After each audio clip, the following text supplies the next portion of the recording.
মরুর বুকে তপ্ত ধুলো পিছনে ফেলে উল্লাসী ভঙ্গিতে যুদ্ধবিজয়ী কাফেলা এগিয়ে যাচ্ছে মদিনার দিকে।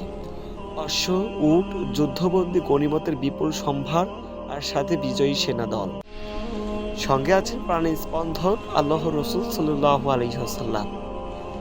সাহাবীরা যাকে স্বচক্ষে দেখছেন, যার সাথে একই ময়দানে দিনের পর দিন রাতের পর রাত কাটিয়েছেন, অথচ তিনি যেন সবার মাঝে থেকেও ছিলেন সবার ঊর্ধ্বে। এত এত কাছ থেকে দেখেও তাদের জন্য মন ভরেনি।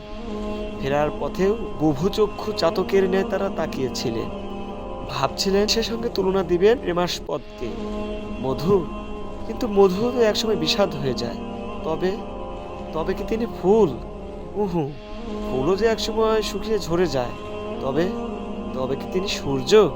উহু, সূর্যের দিকে চোখ তুলে তাকালেই যে চোখ হয়ে ঝলসে যায়। আর যা দিনের অস্তে মিলিয়ে যায় তা কিভাবে আল্লাহ রসুল সাল্লাল্লাহু আলাইহি সাল্লামের সাথে তুলনা হতে পারে? তবে তবে কি তিনি চাঁদ, যার পাগল করা যোচনায় যতক্ষণ ইচ্ছে তাকিয়ে থাকো, কিন্তু চাঁদেও যে কলঙ্ক আছে। তবে না, না, তিনি তো তিনি আল্লাহ রসুল সাল্লাল্লাহু আলাইহি সাল্লাম, যার সঙ্গে পার্থিব কোনো বস্তুরই তুলনা চলে না।